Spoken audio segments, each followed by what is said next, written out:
vai chegar um momento em que teu filho entrará na adolescência e vai te xingar, e vai te ofender, e vai dizer que tu não presta, que tu não vale absolutamente nada. Aguenta a reclamação, aguenta a ofensa, não some, não desapareça de perto dele, suporte a ofensa. É preciso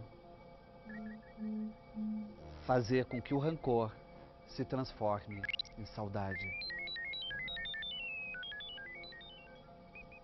Qual a diferença entre sobreviver e viver? A diferença entre sobreviver e viver é resistir com bom humor a todos os problemas, a todas as maledicências, a todas as chatices da vida. Bem-vindo à máquina!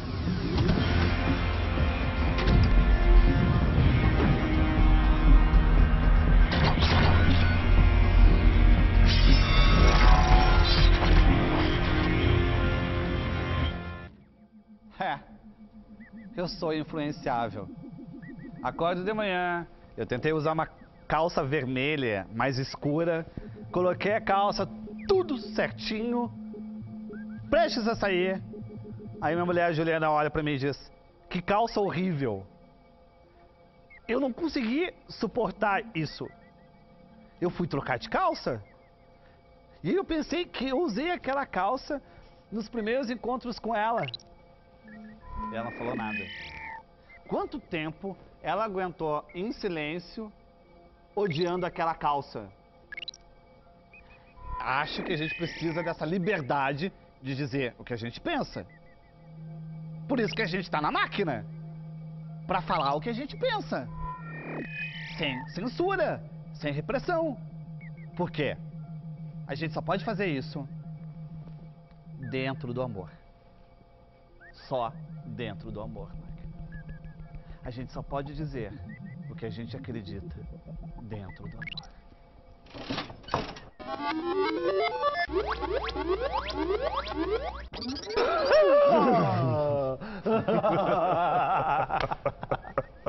M.V. Bill, rapper, ator, escritor, documentarista, ativista social, nascido e criado na Cidade de Deus, o Rio de Janeiro. Iniciou carreira em 88 escrevendo sambas enredo. Tem em seu currículo, além de participações de TV, cinema, 5 álbuns. Isso. 3 livros, um documentário, O Falcão, Meninos do Tráfico. Recebeu inúmeros prêmios, tá? Assim, com a estante cheia, fornada. O prêmio Unesco Juventude, pelo trabalho social com jovens. Vladimir Herzog, que não é pouca coisa, né? E Rei da Espanha, pelo Falcão, né? Foi, documentário. Bill, que alegria aqui na máquina. Sabe que a máquina, ela tá se humanizando cada vez mais e precisava de uma figura do teu calibre para aprender o que que é poesia, o que que é rima, o que que é gentileza. Entre literatura, música, cinema, qual é a tua maior paixão? Pô, acho que é o início de tudo, a música. A música. É, como eu comecei fazendo hip hop no Rio de Janeiro, que é uma cidade praiana, que não tem tantas características de hip hop, né? Aliás, hip hop não é uma das músicas mais executadas no meu estado. É muito mais o funk, né? Carioca e o samba, o pagode, né? E aí, quando eu comecei a fazer a minha música, eu não sabia onde isso iria me levar, né, cara? Então, ter essa sagacidade de poder transitar para outros lados, né, foi muito importante. Eu sabia que a música não ia me deixar ir para todos os lugares, e eu acabei me apegando em outras coisas, que me levou para o lado da literatura, para o ativismo social, para as questões do documentário. Tudo isso foi desencadeado por conta da música. Só começa o rap pela dor? Na maioria das vezes, sim. No teu caso, foi uma dor específica? Uma dor que talvez o cara que esteja fazendo rap hoje, ele nem sinta mais essa dor. Ele tem a dor de extravasar dele, mas talvez o extravasar por uma mesada que não se tem, sabe, pela TV a cabo que está fora do ar, sabe, ou por um passar de vontade que é bem diferente de anos atrás, né? Até a condição econômica ter modificado, ela também se refletiu dentro dos não ter também de dentro da favela. Então, as nossas necessidades, há tempos atrás, a nossa dor era bem mais... Não quero medir o grau de profundidade, mas era mais dolorosa, né? Era mais doída porque ela ia direto na fome e na vida, né? A tua dor, pessoal, a tua dor familiar, mexeu muito contigo? Teve pai Muito. que te abandonou, Sim. abandonou a casa. Sim. Então a figura paterna foi uma espécie de bruxulante, né? Aquela figura difícil. Uhum. Tu foi muito revoltado? Pô, eu tive muita revolta, principalmente quando meu pai saiu de casa. Eu tava, Fabrício, naquela idade que você ainda não é adulto, só que tu já deixou de ser criança há um tempo. Terrível. Pô, eu sempre fui muito grandão, então eu, com 11 anos já tinha gente me tratando como adulto, mas eu era maior molecão, maior otário, cara. E aí quando meu pai saiu de casa, eu com 15 anos, né, então me vi ali na posição de ter que... Assumir a casa. Exatamente. Assumir sem escolaridade, assumir sem emprego, sem nada, mas... tive que assumir. Nesse momento de revolta, que eu tinha tudo para buscar, sabe, a minha válvula de escape no crime, na raiva, na violência, que era o que estava mais próximo de mim, eu conheci o rap. E o rap já na sua versão em português, cantado em português. Então, muitas coisas que eu deveria e gostaria de estar ouvindo do meu pai, pô, eu ouvi de música do Racionais, eu ouvi de música do Taíde. Esses foram tuas referências. Teus ídolos. Código 13. Pô, teve uma chance que eu tava conversando encontrei com o Brau na semana passada no Rio de Janeiro. A gente tava trocando ideias. Sempre quando a gente tem a oportunidade de trocar ideia tranquila, sabe? Longe de holofote, televisão. Eu sempre falo pra ele, cara, que por muitos momentos em que eu não tinha meu pai por perto, era a letra dele que tava dialogando comigo. E hoje eu escuto, tipo, cara como o Projota, que é um maluco que tá começando no rap agora, dizia a mesma coisa de mim. Pô, Bill, em muitos momentos que eu precisava de um alento, era a tua música que conversava comigo. Ensina rap pra máquina, puxa a alavanca. Traz. Ah! Começou esse jogo. Meu Deus, que violência! Pra que isso? Fragilidade! Fragilidade. Fragilidade. Tu é altamente ansioso. Um pouquinho. Hiperativo. Acho que sou. Não consegue parar quieto. Não muito. Não dorme. Pouco. Qual a tua fragilidade? Minha fragilidade, acho que é quase um disparate, né? Porque ao mesmo tempo que eu me exponho para as pessoas publicamente, né? Sou uma pessoa pública, eu também sou uma pessoa muito tímida também, né, cara? Então, quando eu não estou atuando, não estou fazendo algo, sabe? Eu sou uma pessoa muito... Não me incomoda. Não trato mal, mas eu sou muito, muito, muito tímido, assim. O problema do tímido é que ele não trata mal. Esse que é o problema do tímido. Porque se ele tratasse mal, ele conseguia se defender. Mas não consegue, cara. Mas não consegue. Então, sempre chega as pessoas, ele não tá afim de conversar e tem que conversar. Conversando, cara. E tu vai tirando foto, vai tirando, mas vai fazer o quê, cara? É isso. A tua fragilidade é justamente isso, conversar, expor. As pessoas pensam que tu é comunicativo e, na verdade, custa muito ser comunicativo, é isso. Tem um preço, né, cara? Eu tô dizendo aqui também, Fabrício, que essa é a minha fragilidade. De repente, as pessoas que convivem comigo devem saber da minha fragilidade melhor do que eu, né, cara? Até de outras que, de repente, eu nem saiba também, né? Que eu tô citando uma delas aqui, mas um dos meus fracos, por exemplo, pode ser filhos, né, cara? Que eu ainda não tenho. E se eu tiver filho, pode ser uma fraqueza. Filho, gigante. tu não tem. Por que tu não tem filho? Tu Opção. poderia ter, tipo, um varão, né? Poderia ter, o quê? 8 filhos. Não, mas é opção. Até utilizo isso também, cara, porque... Opção por quê? Conforto, o quê? Opção por quê? Tu acha que o mundo tá cheio? Eu acho que o mundo está muito populoso, cara. Tem gente demais no mundo. Eu sou muito apegado ao meu trabalho e também sou muito apegado à criança. Eu tenho 3 sobrinhos que crio. Eu sou muito apegado a eles. Eu fico pensando que o apego que eu tenho com os meus sobrinhos, quando eu tiver com meu filho, eu acho que vai ser dobrado, triplicado. E, tipo... Mas então teu caso não é mundo populoso. O teu caso é que tu vai se apegar demais à Também, criança. Tu tem medo do excesso de amor que tu tem. Pô, acho que sim, cara. É porque ele vai me tirar das outras funções que eu exerço hoje. Tipo assim, eu não vou conseguir me dividir em tantas coisas sabendo que eu tenho uma criança em casa que porra bonita que vai estar me esperando. Eu vou ficar igual um Tu babão. não é aquele cara que é indiferente, ou eu não quero ter um filho agora pra seguir minha vida. É aquele cara que pensa, pá, se eu tiver um filho eu vou pensar em outra coisa. Exatamente. Eu não quero ser um pai ausente. Eu não quero ser nem de longe. O teu pai. Exatamente. Ah! Quero ser completamente diferente. Máquina, atencioso. tá percebendo o que tá acontecendo? Tá percebendo, né? Ele quer ser um pai que ele não teve. Olha a máquina falando. Você é livre para fazer suas escolhas, mas é prisioneiro das consequências. Neruda. Fogo isso aí. Verdade, cara. É, mas tu não se torna um pouco prisioneiro da consequência, porque pensando em ser um pai perfeito, tu vai adiando a paternidade. Eu não tenho problema com esse adiamento, não. Nem um pouquinho, cara. Eu sou ansioso pra tantas outras coisas, mas pra essa eu não sou. Essa eu jogo lá pra frente, cara. Pô, a maioria dos caras que fazem rap, que são meus contemporâneos, todos têm filhos.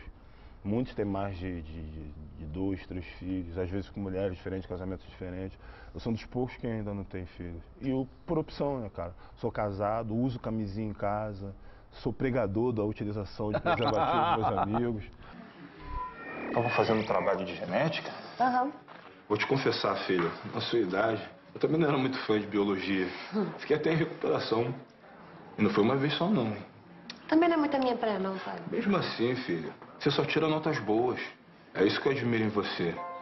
Além de inteligente, você leva a sério tudo que faz. Que é isso, pai? Sou só uma garota comum. Não, Júlia, não diz isso. Você não é só uma garota comum. Eu tenho certeza que você vai muito longe. A única coisa que eu te peço é que você não deixe nada atrapalhar o seu futuro. Ah, pai. Vamos alavancar os dois juntos.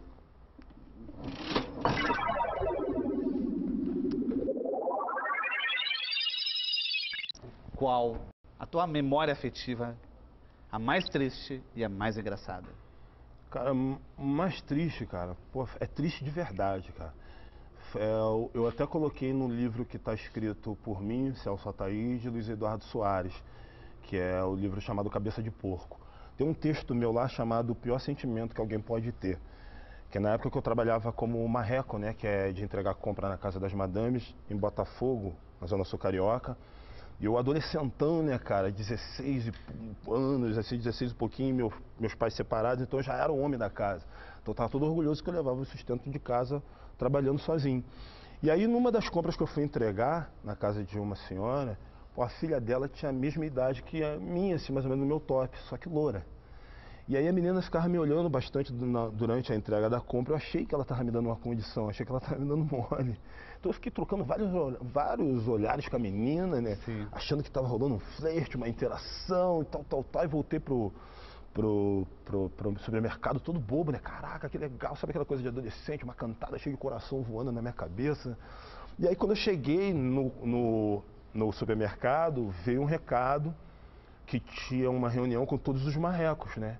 Aí chegou na reunião, pô, o gerente, seu Joaquim, falou, ó, o marreco Alex apontou pra mim, caraca, no meio daquela marrecada toda, só eu? Por que tem eu? Era o marreco Alex está sendo acusado de tentar estuprar uma menina aqui na Zona Sul. A menina ficou com muito medo dele, a mãe veio aqui pedir pra ele. Cara, ele fez assim uma palestra na frente de todo mundo. Alex, na época o apelido era Rato Bill, né? Alex, o Rato Bill é o tarado, porque tava olhando pra filha dos outros, não sei o que. Cara, então ficou aquele clima assim na loja muito ruim. Eu sabia que não tinha feito nada. Aí muitas pessoas ficaram pedindo, não faz isso não, que o Bill é um cara muito querido, deixa ele ficar. Aí o seu Joaquim falou assim, ó, você vai ficar, mas nunca mais faça isso, hein? Então eu fiquei como o Mas tarado tu não fez regenerado. absolutamente nada. Exatamente. Aí eu fiquei como o tarado regenerado. Assim, de lá pra cá aconteceram outras coisas talvez mais tristes, mas por ter sido nesse período de, sabe, de autoafirmação, de um montão de coisas junto, acabou que isso virou uma coisa que marcou muito na minha vida. Como é fácil acusar, como é difícil retirar uma acusação. Exatamente. Às vezes vem um estardalhaço gigantesco e a retratação vem de uma forma muito pequena, muito minúscula, que não dá pra você desfazer aquilo que ficou... Isso te dá uma insegurança. Foi muito difícil para superar isso, cara. Te dá uma insegurança porque tu não tem como se defender da maldade do outro e sempre alguém pode destruir tudo que tu construiu. Simplesmente. Tu vive nesse estado de paranoia, por isso que tu é tão ansioso. Tu acha que alguém pode te acusar, de repente, de alguma coisa e tu perder todo esse respeito que tu Já tem hoje? acusaram, cara. Acusaram. Pô, é muito difícil porque pessoas como eu, com o meu biotipo, com o meu perfil, dificilmente tem credibilidade na sociedade brasileira. Se um cara como você tem credibilidade, um cara como eu tem que ser 2 vezes foda para ter esse crédito, entendeu? Então você demora muito, cara, para construir uma caminhada. E um simples deslize que às vezes você não comete, mas que alguém dá como notícia, cara, para você desfazer aquilo é demais. Posso te dar um exemplo. Eu tenho uma irmã que é a mãe dos meus 3 sobrinhos, você está me perguntando sobre... Tinha 2 perguntas, né? Uma marca ruim, triste, uma marca positiva. Boa. A marca positiva é de uma coisa que poderia ter sido muito ruim, que são os 3 filhos da minha irmã do meio, que é a minha irmã que mais tem problemas. E os 3 filhos delas são de 2 pais diferentes, 2 pais já mortos, que eram envolvidos com crime, envolvidos com tráfico. Então, desde quando essas crianças nasceram, elas são bancadas e criadas por mim. E eu comecei a fazer por essas crianças tudo que eu não pude fazer na minha vida e que eu não tive. Colocá-los em colégio particular, ficar prestando atenção na educação deles, dar a eles... na verdade são teus filhos. Dar a eles a chance de sonhar com coisas que eu não tive. Pô, eu converso com a minha sobrinha de 12 anos, ela fala que quer ser fisioterapeuta. O meu sobrinho de 15 anos, ele fala que quer ser advogado. E a minha sobrinha de 16 anos, ela fala que quer ser desembargadora. Pô, tipo assim, na minha juventude a gente não teve ninguém que sonhasse assim, né? Que pensasse com isso. A gente nem sabia quais eram, o que essas funções seriam, né? E aí, quando eles nasceram, né? Pô, meu primeiro sonho, minha primeira vontade de ter um carro, né, cara? Ter uma casa e eu sabia que esse sonho ia ficar mais adiado mais pra frente, porque eu ia utilizar todo o meu dinheiro. Tu não sonhava com profissão. Não. Tu sonhava com objeto. Objeto, cara. E aí, pô, eu falei... Hoje tu pode sonhar com profissão, tipo assim...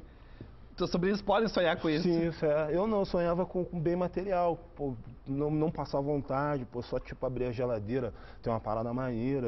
Minha vontade é essa e meus sobrinhos sonham com outras coisas. Então essa é a parte positiva. E depois de que eu comecei a fazer as paradas por eles, cara, nunca me faltou nada na minha vida, na minha carreira.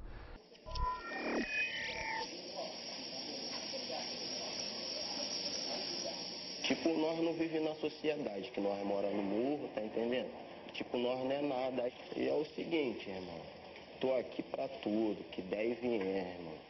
Pode vir alemão, pode vir o que for, aeronáutica, exército, marinha, nós vai cair pra dentro, irmão. Nós tem que proteger os moradores, nosso morro. Mas aí voltando, você estava falando das coisas que podem destruir através de uma notícia. Sim, porque tu tá extremamente frágil. Sim.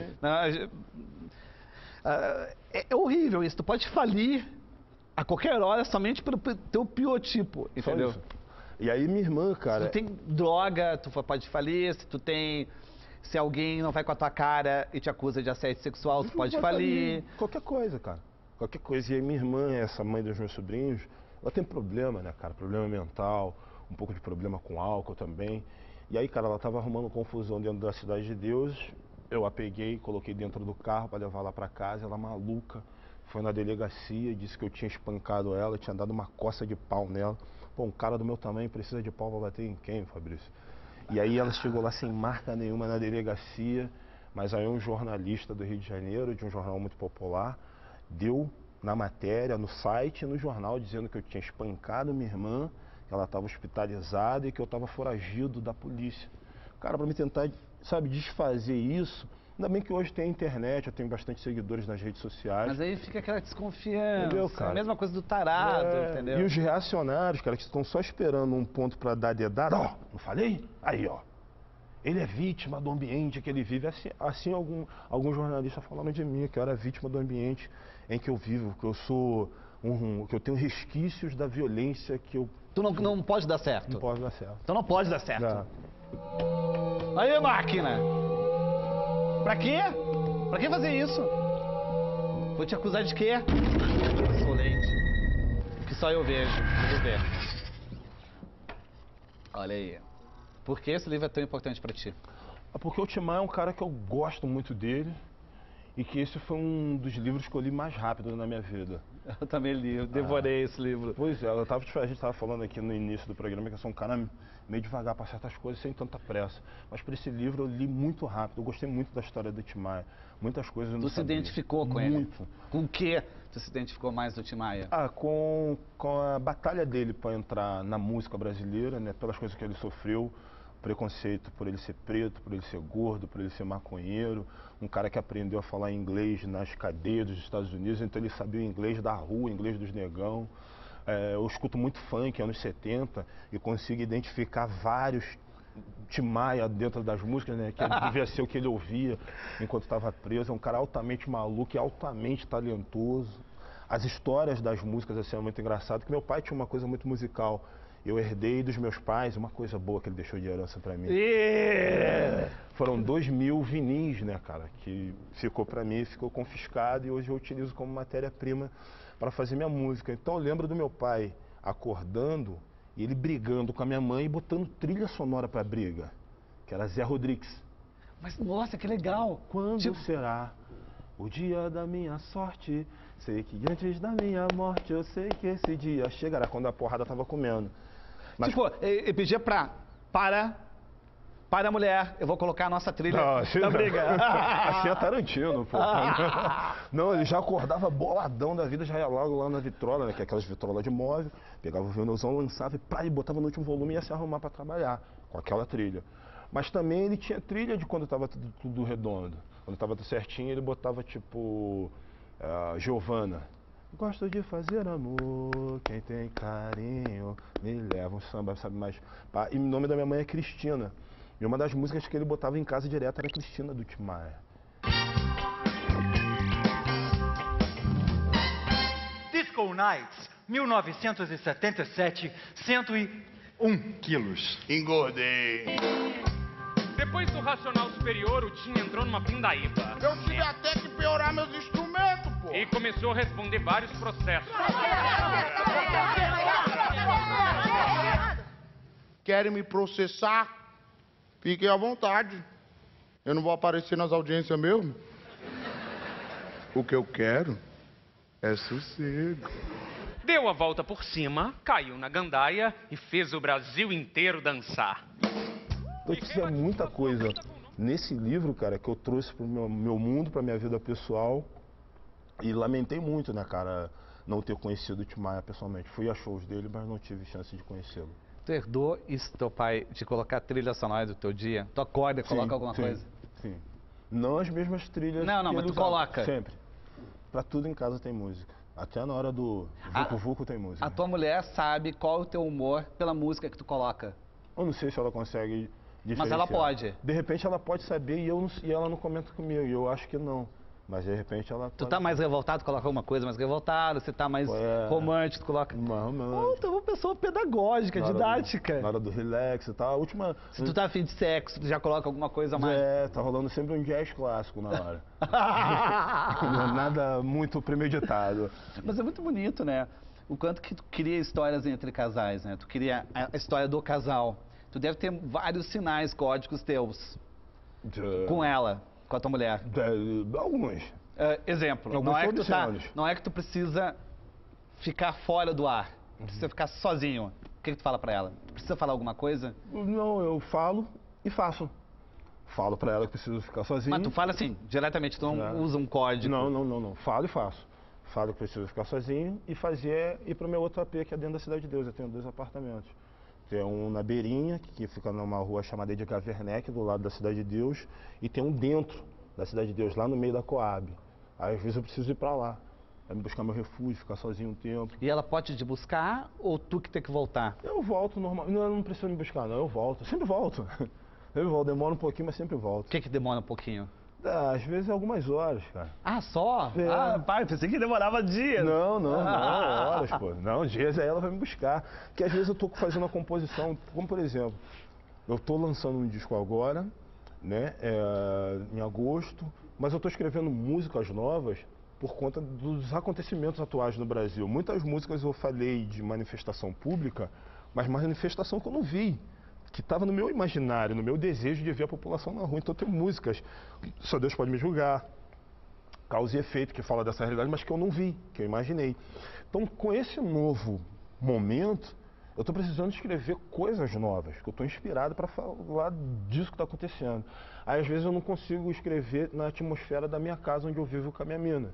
Então, eu tenho que ir para a Cidade de Deus, e lá, às vezes, mesmo sem estar na rua, só de estar dentro daquele meu apartamento da Cidade de Deus, e ouvindo os sons da Cidade de Deus, que é uma loucura, pô, já entro dentro do ambiente que eu preciso.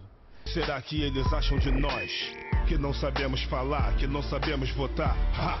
Nossa voz tá no ar. Por mais que eu tenha espírito de mudança, vejo contradições que me causam desesperança. Cansa ver tanta gente ignorante tratando gente humilde de forma arrogante, deselegante ao lidar com a maioria, que fala com sotaque de periferia.